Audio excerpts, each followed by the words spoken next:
കിട്ടിയെന്നാണ് അന്നത്തെ ദിവസം എനിക്ക് തോന്നിയത്.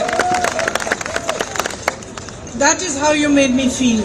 In the first moment that I stepped onto your soil. നിങ്ങളുടെ ഈ മണ്ണിൽ, വയനാടിന്റെ മണ്ണിൽ ആദ്യത്തെ പ്രാവശ്യം കാലെടുത്ത് വെച്ചപ്പോ വയനാട്ടുകാരായി നിങ്ങൾ എന്നെ അങ്ങനെയാണ് എനിക്ക് തോന്നിപ്പിച്ചത്. എനിക്കൊരു അമ്മയെ തന്നതുപോലെയാണ് നിങ്ങൾ എന്നെ തോന്നിപ്പിച്ചത്. When I was sitting next to Frisia and she handed me the rosary, it reminded me immediately of when I was 19 years old. ഞാൻ ഫ്രേസിയ എന്ന് പറയുന്ന അമ്മയുടെ അടുത്തിരുന്നപ്പോൾ ആ അമ്മ എൻ്റെ കയ്യിൽ കൊന്ത തന്നപ്പോഴൊക്കെ ഞാൻ 19 വയസ്സ്, എനിക്ക് 19 വയസ്സുണ്ടായിരുന്ന ആ സമയത്തെക്കുറിച്ചാണ് ഞാൻ ആലോചിച്ചത്. My father had just died and maybe 6 or 7 months later Mother Teresa had come to my house to meet my mother. എൻ്റെ അച്ഛൻ മരിച്ച സമയമായിരുന്നു. ആ സമയം ഒരു 5-6 മാസം കഴിഞ്ഞ ശേഷം ഒരു പ്രാവശ്യം മദർ തെരേസ എൻ്റെ വീട്ടിൽ എൻ്റെ അമ്മയെ കാണാൻ വന്ന സമയമായിരുന്നു. I had fever, so I was lying down in my bed. I didn't go out of the room. ആ സമയത്ത് എനിക്ക് പനി പിടിച്ചിരിക്കുകയായിരുന്നു. അതുകൊണ്ട് ഞാൻ മദർ തെരേസ വന്നപ്പോൾ ഞാൻ കാണാൻ പോയില്ല. ഞാൻ എൻ്റെ റൂമിൽ തന്നെ ബെഡിൽ കിടക്കുകയായിരുന്നു. But she asked to see me and she came into my room and she sat by my bedside and she put her hand on my head. പക്ഷെ മദർ തെരേസ എനിക്ക് പോയി കാണാൻ പറ്റിയില്ല. പക്ഷെ എന്നെ കാണണമെന്ന് പറഞ്ഞ് ആ റൂമിൽ വന്നു. ഞാൻ കിടക്കുകയായിരുന്നു. അമ്മ എൻ്റെ തലയിൽ ഇങ്ങനെ കൈവച്ചു. And just like Frisia, she took my hand and she put her rosary in my hand. ഇപ്പോ കഴിഞ്ഞ പ്രാവശ്യം വയനാട്ടിൽ വന്നപ്പോൾ ഫ്രേസിയ എന്ന അമ്മ എൻ്റെ കയ്യിൽ ആ കൊന്ത വെച്ച് തന്നതുപോലെ അന്ന് മദർ തെരേസ എൻ്റെ കൈ പിടിച്ച് മദർ തെരേസയുടെ കയ്യിലിരുന്ന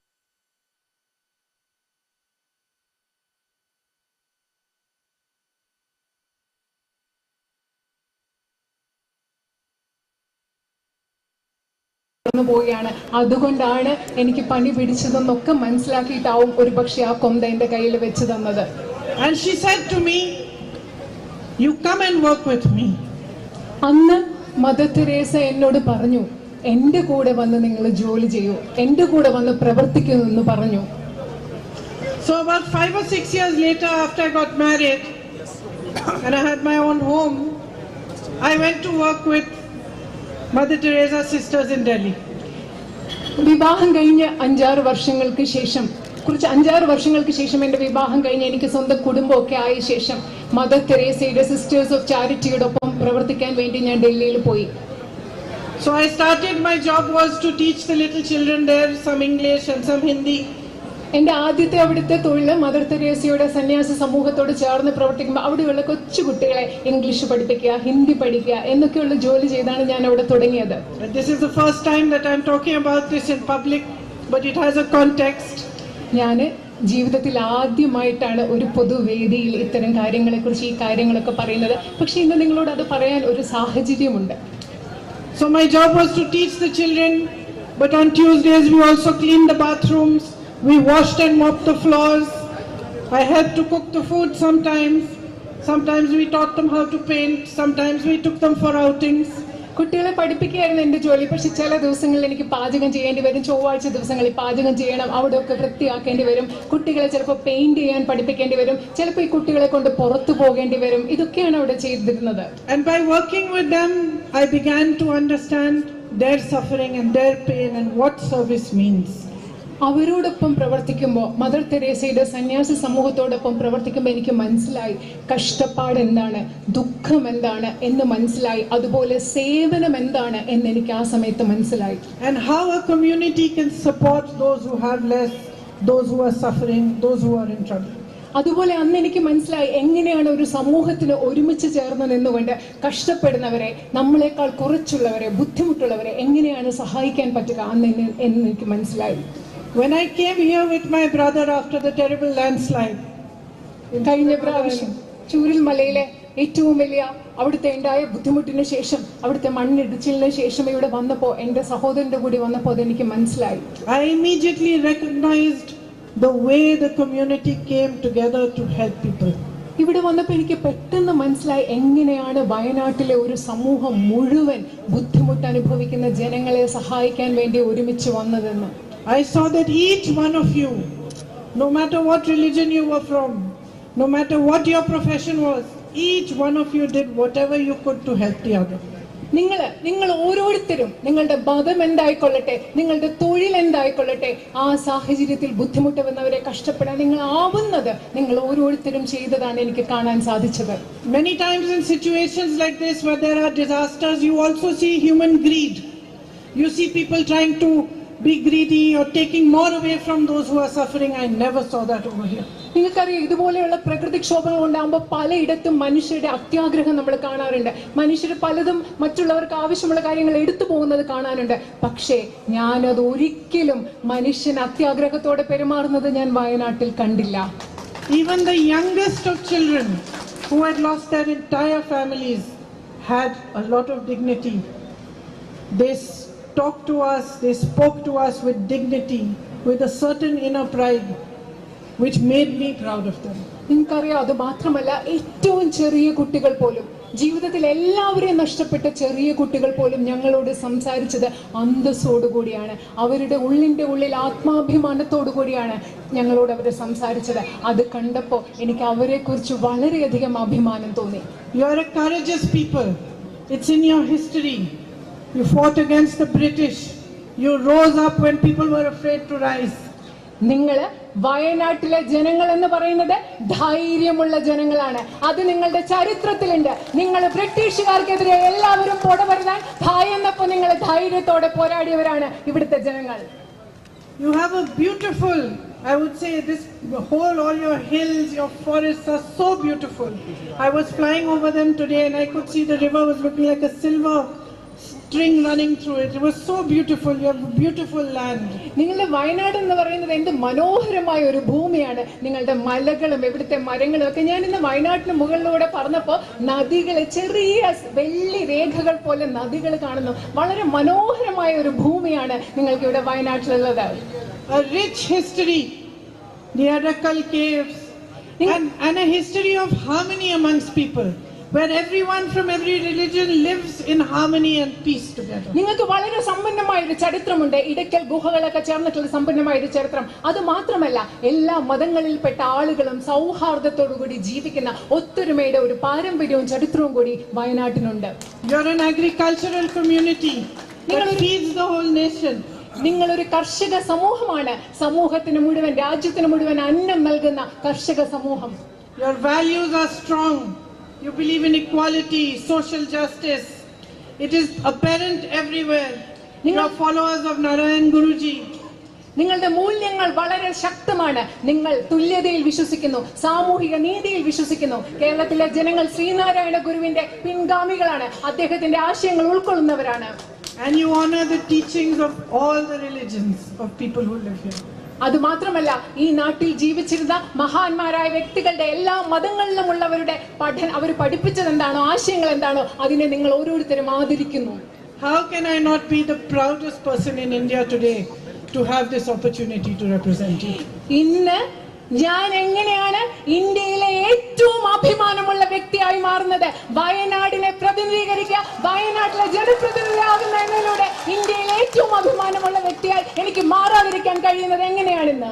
If you elect me, it will be the greatest honor for me. നിങ്ങൾ എന്നെ നിങ്ങളുടെ ജനപ്രതിനിധി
മനസ്സിലാക്കുന്നില്ല.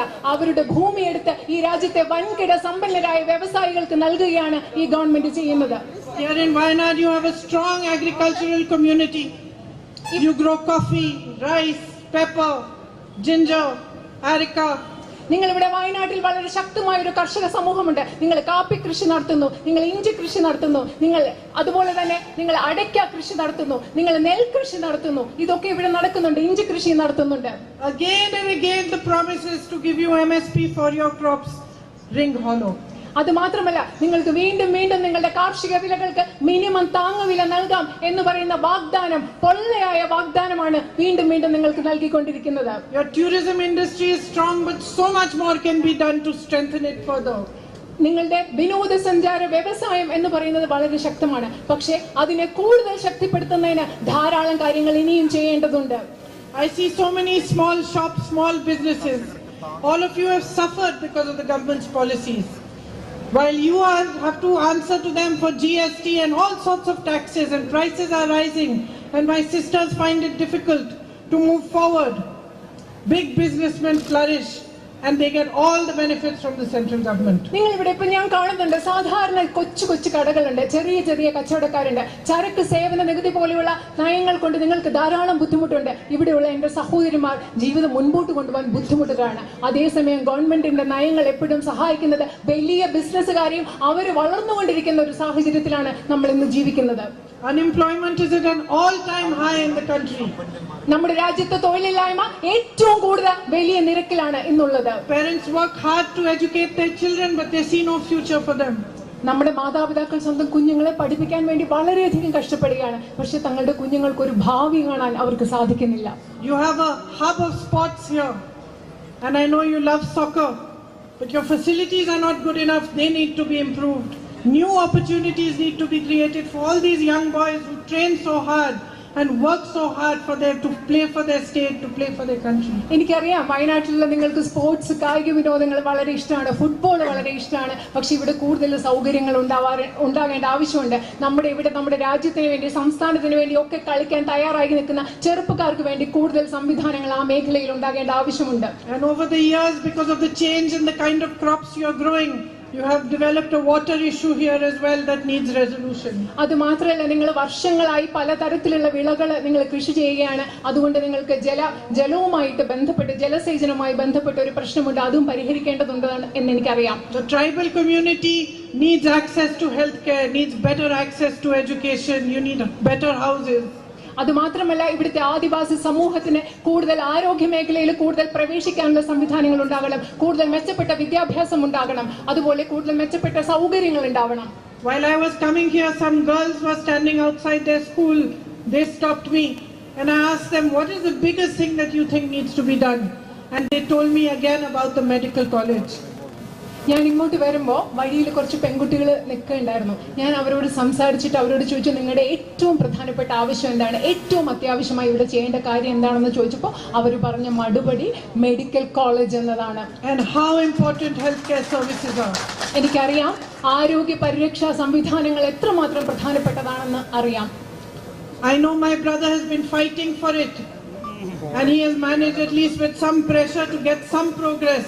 But I promise you to fight as hard as him, if not harder, so that they should provide you with the facilities. എനിക്കറിയാം, എന്റെ സഹോദരൻ എന്നോട് അതിനെക്കുറിച്ച് പറഞ്ഞിട്ടുണ്ട്. വയനാട്ടുകാർക്ക് ഒരു മെഡിക്കൽ കോളേജ് കിട്ടുന്നതിന് വേണ്ടി എന്റെ സഹോദരൻ ഒരുപാട് കഷ്ടപ്പെട്ടിട്ടുണ്ട്. പക്ഷെ അദ്ദേഹത്തിന് അതിൽ കുറച്ചെങ്കിലും പുരോഗതി ഉണ്ടാക്കാൻ സാധിച്ചു എന്ന് എനിക്ക് കരുതുന്നു. ഞാൻ എന്റെ സഹോദരനെ എത്രമാത്രം വയനാട്ടിലെ മെഡിക്കൽ കോളേജിന് വേണ്ടി പ്രവർത്തിച്ചു, അതുപോലെ ശക്തമായി നിങ്ങൾക്ക് മെഡിക്കൽ കോളേജ് ലഭ്യമാക്കാൻ ഞാൻ പ്രവർത്തിക്കുമെന്ന് നിങ്ങൾക്ക് ഉറപ്പ് നൽകുന്നു.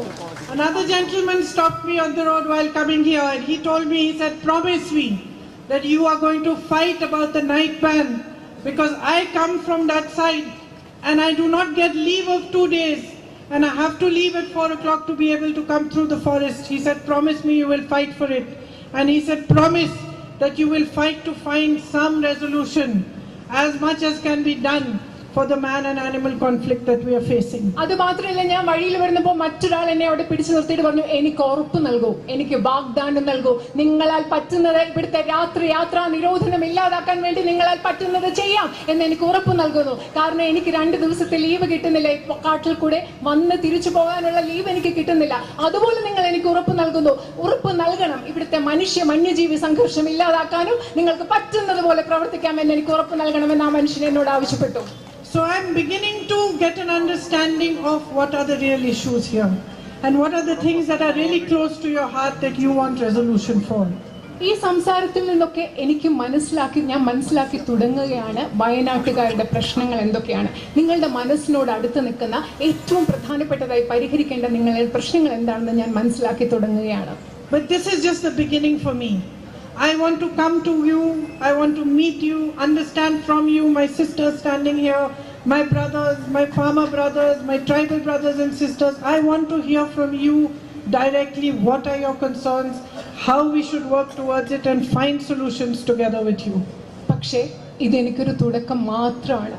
ഞാൻ ഇവിടെ നിൽക്കുന്ന നിങ്ങളോട്, ഇവിടെ നിൽക്കുന്ന എൻ്റെ സഹോദരങ്ങൾ, ഇവിടെ എൻ്റെ സഹോദരിമാർ, അതുപോലെ തന്നെ കർഷകരായ എൻ്റെ സഹോദരൻ, അതുപോലെ ആദിവാസികളായ സഹോദരൻ, നിങ്ങളുടെ ഓരോരുത്തരുടെയും അടുത്ത് വന്ന് സംസാരിച്ച് നിങ്ങളുടെ പ്രശ്നങ്ങൾ എന്താണെന്ന് മനസ്സിലാക്കണമെന്ന് എനിക്ക് ആഗ്രഹമുണ്ട്. I understand what my responsibility is. When I see you all standing here and you have come here to hear me speak, I know that you are coming here out of love for my brother also. എനിക്ക് എൻ്റെ ഉത്തരവാദിത്വം എന്താണെന്ന് കൃത്യമായി അറിയാം, വ്യക്തമായി അറിയാം. നിങ്ങളെല്ലാവരും ഇവിടെ വന്ന് ഇന്ന് സ്നേഹത്തോടു കൂടി എന്നെ കേൾക്കാൻ വന്നു നിൽക്കുമ്പോൾ എനിക്കറിയാം നിങ്ങളിവിടെ വന്നു നിൽക്കുന്നത് എൻ്റെ സഹോദരനോടുള്ള സ്നേഹം കൂടി കൊണ്ടാണെന്ന് എനിക്ക് വളരെ നന്നായി അറിയാം. I am his sister. I know what a heavy heart he had when he had to leave you. ഞാൻ അദ്ദേഹത്തിൻ്റെ സഹോദരിയാണ്. Wayanad is laughing, he also knows. നിങ്ങളെ വയനാട്ടിലെ മണ്ഡലം ഉപേക്ഷിക്കേണ്ടി വന്നപ്പോൾ, വയനാട്ടിലെ ജനങ്ങളിൽ നിന്ന് മാറി നിൽക്കേണ്ടി വന്നപ്പോൾ അദ്ദേഹത്തിൻ്റെ മനസ്സിൽ എത്രമാത്രം ദുഃഖമുണ്ടായിരുന്നു എന്ന് എനിക്കറിയാം. വേണുജി ചിരിക്കുകയാണ്, കാരണം അദ്ദേഹത്തിനും അതിനെപ്പറ്റി അറിയാം. You gave him love when everybody had turned their back on him. എല്ലാവരും അദ്ദേഹത്തിനെതിരെ തിരിഞ്ഞപ്പോൾ വയനാട്ടിലെ നിങ്ങൾ ഓരോരുത്തരും അദ്ദേഹത്തിന് സ്നേഹം നൽകി. It is you, each one of you, each one standing here, each person who lives in Wayanad, every brother, every sister, every child, every mother, every father who gave him the courage to walk 4,000 kilometers and travel another 4,000 kilometers across this country for unity and peace. അത് മാത്രമല്ല, ഇത് നിങ്ങൾ ഓരോരുത്തരുമാണ്. വയനാട്ടിലെ നിങ്ങൾ ഓരോരുത്തരുമാണ്. വയനാട്ടിലെ ഓരോ അച്ഛനും, വയനാട്ടിലെ ഓരോ അമ്മയും, വയനാട്ടിലെ ഓരോ കുഞ്ഞും, വയനാട്ടിലെ ഓരോ കർഷകരും, നിങ്ങൾ ഓരോരുത്തരുമാണ് ഈ രാജ്യത്തിന്റെ 4000 കിലോമീറ്റർ ഈ രാജ്യം മുഴുവൻ നടക്കാൻ, മറ്റൊരു 4000 കിലോമീറ്റർ ഈ രാജ്യം മുഴുവൻ നടക്കാൻ, ഈ രാജ്യത്തിന്റെ ഐക്യത്തിനും സ്നേഹത്തിനും വേണ്ടി പോരാടാനുള്ള ധൈര്യം എന്റെ സഹോദരന് നൽകിയത് വയനാട്ടുകാരായ നിങ്ങൾ ഓരോരുത്തരുമാണ്. He has a deep relationship with you. He even tells me, not just in public, in private also he tells me that you are his family. He does not treat you like an electorate, he treats you like a family. അദ്ദേഹത്തിന് നിങ്ങളോട് വളരെ ആഴത്തിലുള്ള ഒരു ബന്ധമുണ്ട്. പൊതുവേദിയിൽ മാത്രമല്ല, സ്വകാര്യമായിട്ട് അദ്ദേഹം എന്നോട് പറയും. നിങ്ങളെ അദ്ദേഹം കാണുന്നത് അദ്ദേഹത്തിന് വോട്ട് ചെയ്യുന്ന സമ്മതിദായകരായിട്ടല്ല, അദ്ദേഹത്തിന്റെ മണ്ഡലത്തിലെ ആളുകളായിട്ടല്ല, വയനാട്ടുകാരെ സ്വന്തം കുടുംബമായിട്ടാണ് അദ്ദേഹം കാണുന്നത്. Today we are fighting a very big battle. ഇന്ന് നമ്മൾ വലിയൊരു യുദ്ധമാണ്, നമ്മൾ ഇന്ന് പോരാട്ടമാണ് നമ്മൾ ഇന്ന് നടത്തിക്കൊണ്ടിരിക്കുന്നത്. And he is leading that battle. ആ യുദ്ധം, ആ പോരാട്ടത്തെ നയിക്കുന്നത് എൻ്റെ സഹോദരനായ അദ്ദേഹമാണ്. And all of us are fighting for the values on which this country was built. നമ്മൾ എല്ലാവരും ഇന്ന് പോരാടുന്നത് ഈ രാജ്യം ഏത് മൂല്യങ്ങളുടെ അടിസ്ഥാനത്തിലാണോ നിർമ്മിക്കപ്പെട്ടിരിക്കുന്നത് ആ മൂല്യങ്ങൾക്ക് വേണ്ടിയാണ്. We are fighting for the values of our constitution. നമ്മൾ നമ്മുടെ ഭരണഘടനാ മൂല്യങ്ങൾക്ക് വേണ്ടിയാണ് ഇന്ന് പോരാടിക്കൊണ്ടിരിക്കുന്നത്. Today we are fighting for democracy. നമ്മൾ ജനാധിപത്യത്തിന് വേണ്ടിയാണ് ഇന്ന് പോരാടിക്കൊണ്ടിരിക്കുന്നത്. Today we are fighting for equality. നമ്മൾ ഇന്ന് തുല്യതയ്ക്ക് വേണ്ടിയാണ് പോരാടിക്കൊണ്ടിരിക്കുന്നത്.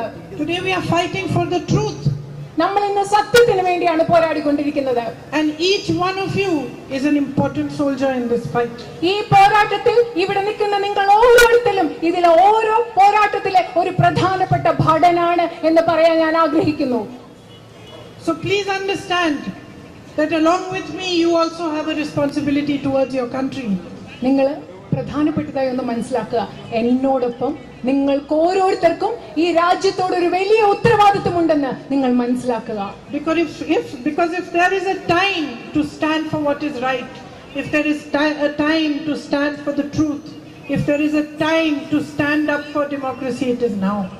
എപ്പോഴെങ്കിലും ഈ രാജ്യത്ത് സത്യത്തിന് വേണ്ടി നിൽക്കേണ്ട ഒരു സമയമുണ്ടെങ്കിൽ, എപ്പോഴെങ്കിലും ഈ രാജ്യത്ത് ശരിക്ക് വേണ്ടി നിൽക്കേണ്ട ഒരു സമയമുണ്ടെങ്കിൽ, എപ്പോഴെങ്കിലും ഈ രാജ്യത്ത് ജനാധിപത്യത്തിന് വേണ്ടി നിൽക്കുന്ന ഒരു സമയമുണ്ടെങ്കിൽ അത് ഇന്നാണ്, ഈ സമയമാണെന്ന് നിങ്ങളോട് പറയാൻ ഞാൻ ആഗ്രഹിക്കുന്നു.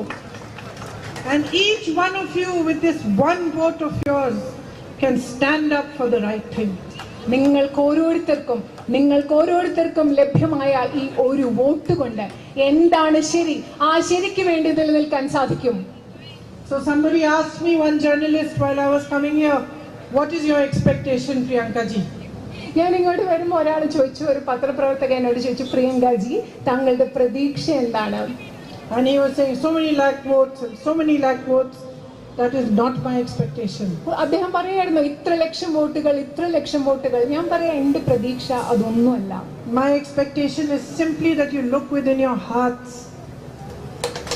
എന്റെ പ്രതീക്ഷ എന്ന് പറയുന്നത്, എന്റെ ഒരേ ഒരു പ്രതീക്ഷ എന്ന് പറയുന്നത്, നിങ്ങൾ നിങ്ങളുടെ ഹൃദയങ്ങളിലേക്ക് തിരിഞ്ഞു നോക്കണം എന്നതാണ് എന്റെ ഒരേ ഒരു പ്രതീക്ഷ. And you recognize what is happening around you today, and you recognize that this is the time where your vote has to go for democracy, for peace, for equality, for India. അത് മാത്രമല്ല, നിങ്ങൾ നിങ്ങളുടെ ചുറ്റും നടക്കുന്ന കാര്യങ്ങൾ എന്താണെന്ന് തിരിച്ചറിയണം. നിങ്ങൾ മനസ്സിലാക്കണം, ഈ സമയം എന്ന് പറയുന്നത് നിങ്ങളുടെ വോട്ട് ജനാധിപത്യത്തിന് വേണ്ടി പോകേണ്ടതാണ്, തുല്യതയ്ക്ക് വേണ്ടി പോകേണ്ടതാണ്, നിങ്ങളുടെ രാജ്യത്തിന് വേണ്ടി, നിങ്ങളുടെ ഇന്ത്യക്ക് വേണ്ടി ചെയ്യേണ്ടതാണ് നിങ്ങളുടെ വോട്ട് എന്ന് നിങ്ങൾ തിരിച്ചറിയേണ്ട സമയമാണിത്. As far as I am concerned, if you choose to elect me as your member of parliament, I can promise you this: I will work as hard for you as I possibly can. ഞാൻ നിങ്ങളോട് ഒരു കാര്യം പറയട്ടെ, നിങ്ങൾ എന്നെ നിങ്ങളുടെ പ്രതിനിധിയായി തെരഞ്ഞെടുക്കുകയാണെങ്കിൽ ഈ കാര്യം എനിക്ക് ഉറപ്പ് നൽകാൻ സാധിക്കും. എനിക്ക് പറ്റുന്ന അത്രയും, എനിക്ക് സാധ്യമായ അത്രയും നിങ്ങൾക്ക് വേണ്ടി കഷ്ടപ്പെടാൻ, കഠിനാധ്വാനം ചെയ്യാൻ ഞാൻ തയ്യാറാണെന്ന് ഞാൻ നിങ്ങൾക്ക് ഉറപ്പ് നൽകുന്നു. I will stand side by side with you and I will fight for your issues. I will raise your voice in parliament. I will do everything in my power to help you resolve what your issues are. നിങ്ങളുടെ ഒപ്പം നിന്നുകൊണ്ട് നിങ്ങളുടെ പ്രശ്നങ്ങൾ ഈ പാർലമെന്റിൽ ഉയർത്തുവാൻ, നിങ്ങളുടെ ശബ്ദമാകുവാൻ എനിക്ക് സാധ്യമായതെല്ലാം ചെയ്യും എന്ന് ഞാൻ നിങ്ങൾക്ക് ഉറപ്പ് നൽകുന്നു. I will fight for the young people of Wayanad, especially for my young girls, for my sisters, for a strong and independent future for all of you. ഞാൻ വയനാട്ടിലെ യുവജനതയ്ക്ക് വേണ്ടി ഞാൻ പോരാടും. അത് മാത്രമല്ല, വയനാട്ടിലെ എന്റെ ചെറുപ്പക്കാരികളായ സഹോദരിമാർക്ക് വേണ്ടി, എന്റെ സഹോദരിമാർക്ക് വേണ്ടി, അവർക്ക് സ്വതന്ത്രമായ ഒരു ഭാവി ഉറപ്പാക്കുന്നതിന് വേണ്ടി ഞാൻ പോരാടുമെന്ന് നിങ്ങൾക്ക് ഉറപ്പ് നൽകുന്നു. If you give me your trust, I will not let you down. നിങ്ങളുടെ വിശ്വാസം എനിക്ക് നൽകുകയാണെങ്കിൽ നിങ്ങൾക്ക് മുൻപിൽ നിങ്ങളെ ഞാൻ ഒരിക്കലും പരാജയപ്പെടുത്തുകയില്ല എന്ന് ഞാൻ ഉറപ്പ് നൽകുന്നു. So I hope to see you again soon. And I hope that if you do elect me as your MP, you will be happy with me and you will see that I will not let you down. അത് മാത്രമല്ല, ഞാൻ നിങ്ങളെ വളരെ വേഗം അടുത്ത് തന്നെ കാണാമെന്ന് വിചാരിക്കുന്നു. നിങ്ങളുടെ MP ആയി പാർലമെന്റ് ജനപ്രതിനിധിയെ നിങ്ങൾ എന്നെ തെരഞ്ഞെടുക്കും. നിങ്ങൾ എന്നോട് തെരഞ്ഞെടുക്കുന്നതിൽ നിങ്ങൾ സന്തുഷ്ടരായിരിക്കുമെന്ന് വിശ്വസിക്കുന്നു. നിങ്ങൾ എന്നെ വിശ്വസിക്കുമെന്ന് ഒരിക്കലും ഞാൻ കാരണം നിങ്ങൾക്ക് ബുദ്ധിമുട്ടുണ്ടാവില്ല എന്ന് ഞാൻ വിശ്വസിക്കുന്നു. I am most grateful for the love you have given me. Even in this 1.5 hours since I have landed here and I have reached your meeting, I have got nothing but love for you. And no matter what, that love will always be reciprocated in my heart and I will always be here for you. Thank you. നിങ്ങൾ എനിക്ക് നൽകിയ സ്നേഹത്തിന് ഞാൻ വളരെയധികം വീണ്ടും പറയാണ്, വളരെയധികം കടപ്പെട്ടിരിക്കുകയാണ്. ഇവിടെ വന്നിട്ട് ഇങ്ങോട്ട് വന്ന 1.5 മണിക്കൂർ എനിക്ക് നിങ്ങൾ സ്നേഹം മാത്രമേ തന്നിട്ടുള്ളൂ. എല്ലാ കാലത്തും എൻ്റെ ഹൃദയത്തിൽ ആ സ്നേഹം ഉണ്ടാകും. എന്ത് സംഭവിച്ചാലും ഞാൻ ആ സ്നേഹം നിങ്ങൾക്ക് തിരിച്ചു തരും. നിങ്ങളുടെ കൂടെ ഞാൻ ഉണ്ടായിരിക്കും എന്ന് ഉറപ്പ് നൽകുന്നു. നന്ദി.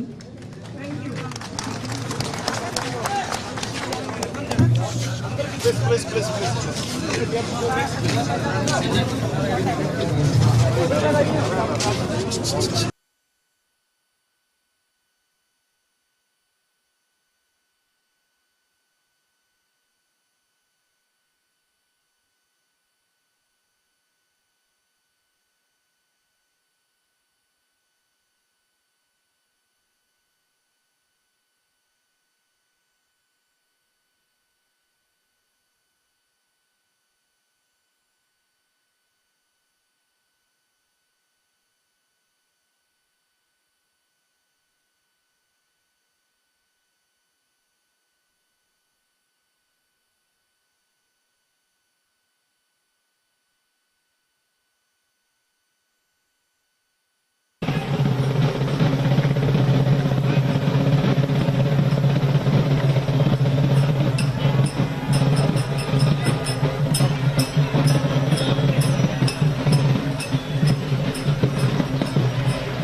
भरोसा है आपको अपने ऊपर और जनता के ऊपर, जो आपको चुनेंगे? मुझे मेरी 28 विधानसभा का जो क्षेत्र है, पूरी जनता पे मुझे पूरा भरोसा है और मैं रात दिन यहाँ पे काम करता हूँ। और मैं अभी आपको बताता हूँ कि सबसे ज़्यादा वोट से लोग मुझे चुनाएंगे, ये मेरा पूरा भरोसा है। सर, कोई नया उम्मीदवार होता है तो वो जाके अपने वादे बताता है, लेकिन आपने इतना काम भी किया है, तो क्या काम आपने किया जो जनता को आप बताएंगे और आगे क्या करेंगे वो भी क्या रहेगा? मेरी सीना मेहकरी योजना की है, अभी कुंटे फल का लिफ्ट इरिगेशन स्कीम है। यह लिफ्ट इरिगेशन जो स्कीम है वो पूरा करना है।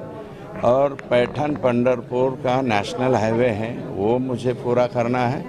और 55 टीएमसी पानी जो मराठवाड़ा को हमें मिला है अभी, तो वो जो है वो पानी हम अभी पाटोदा और शिरूर ये दोनों तालुका को देना है।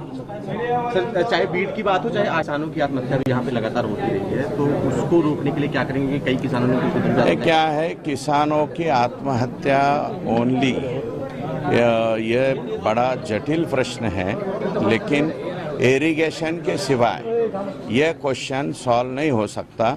हम ज़्यादा से ज़्यादा पानी यहाँ लाके इरिगेशन यहाँ पे करेंगे, कुछ नया MIDC बनाएंगे और इसके बाद हम सुखी और संपन्न हो जाएंगे। महायुति का गठबंधन है, आप किस करने जा रहे हैं? मैं बीजेपी कमल। तो लेकिन इसके अलावा हम चाहे बात करें शिंदे गुट की, चाहे अजित पवार गुट की, दोनों ही जो यहाँ के नेता थे उन्होंने अपना अपना इंडिपेंडेंट भर दिया है, तो कहीं आपस में एक तकरार नहीं, अभी भर दिया है इंडिपेंडेंट। बहुत सारे अर्ज आए हैं, लेकिन 4 तारीख तक उनको समझा बुझा के उनकी पार्टियां हैं और हमारे जो लीडर्स हैं वो आपस में बैठेंगे और वो ये हल हो जाएगा क्वेश्चन। नीचे कहीं कोई तकरार नहीं है? नहीं, अभी क्या तकरार है, जो भी रहेंगी वो हमारे टॉप के जो लीडर हैं वो सॉल्व करेंगे। जीत का कितना भरोसा है जीत का? मेरे को 100% जीत का भरोसे का प्रॉब्लम ही नहीं है ना। यहाँ पे जो हर रात दिन 24 आवर 365 डेज जो अलर्ट रहता है, उसको परीक्षा देने की कोई प्रॉब्लम ही नहीं है। उसको मालूम है कि रिजल्ट क्या लगने वाला है। ठीक है।